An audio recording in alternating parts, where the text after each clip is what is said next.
Baik, untuk selanjutnya kita akan memasuki pembahasan ya dari inti ya pelajaran kita kali ini ya. Kita akan mulai masuk ya ke pembahasan tentang bahasa Arab. Tadi sudah dijelaskan tentang huruf ya, kemudian kita akan masuk ke pembahasan tentang al-kalimah. Tentang al-kalimah. Al-kalimah dalam bahasa Arab ya, dalam ilmu nahwu dia mempunyai arti kata ya, mempunyai arti kata.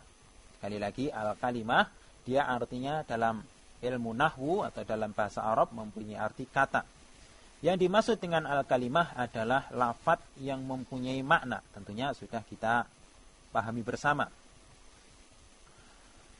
Al-kalimah atau kata di dalam bahasa Arab terbagi menjadi 3. Nah, ini sangat penting sehingga kita perlu pahami bahwasanya al-kalimah terbagi menjadi 3. Yang pertama adalah al-ismu.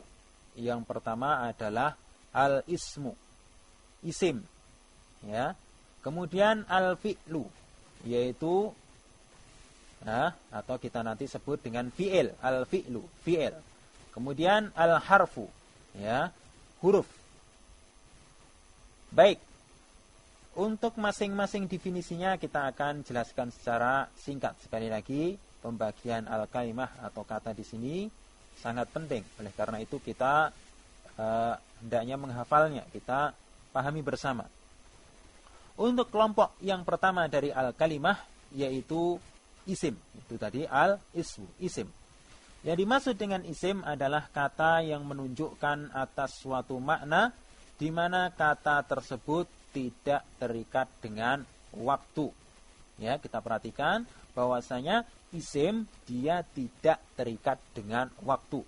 Atau dalam bahasa mudahnya kita katakan isim itu kata benda. Ya, kata benda dia tidak terikat dengan waktu. Ya, contoh misalnya kitabun yang mempunyai arti buku. Ya, kemudian baitun yang mempunyai arti rumah.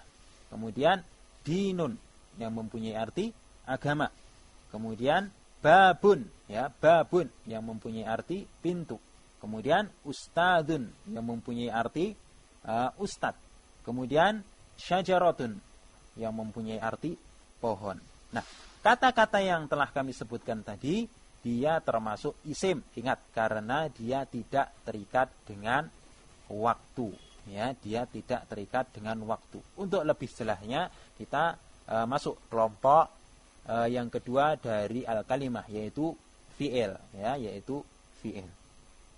Baik, yang dimaksud dengan fi'il adalah kata yang menunjukkan atas suatu makna di mana kata tersebut terikat dengan waktu. Jadi perbedaan antara isim dan fi'il, kalau isim tidak terikat dengan waktu, kalau fi'il dia terikat dengan waktu.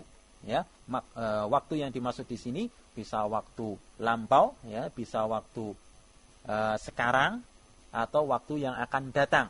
Ya, kalau dalam bahasa kita untuk lebih mudahnya fi'il ini kita sebut dengan kata kerja. Ya, kata kerja tentunya terikat dengan waktu, baik waktu lampau, waktu sekarang maupun waktu akan datang. Tapi hal ini tidak berlaku untuk isim atau tadi kata benda, dia tidak terikat dengan waktu. Baik, yang termasuk contoh dari fi'il misalnya nasara artinya menolong. Kemudian kataba yang mempunyai arti menulis. Kemudian doroba yang mempunyai arti memukul. Kemudian jalasa, ya, jalasa yang mempunyai arti duduk. Kemudian qatala, ya, qatala yang mempunyai arti membunuh. Kemudian akala yang mempunyai arti makan. Nah, kata-kata ini adalah termasuk fi'il di mana dia terikat dengan waktu, ya. Mungkin bisa menolong, kan?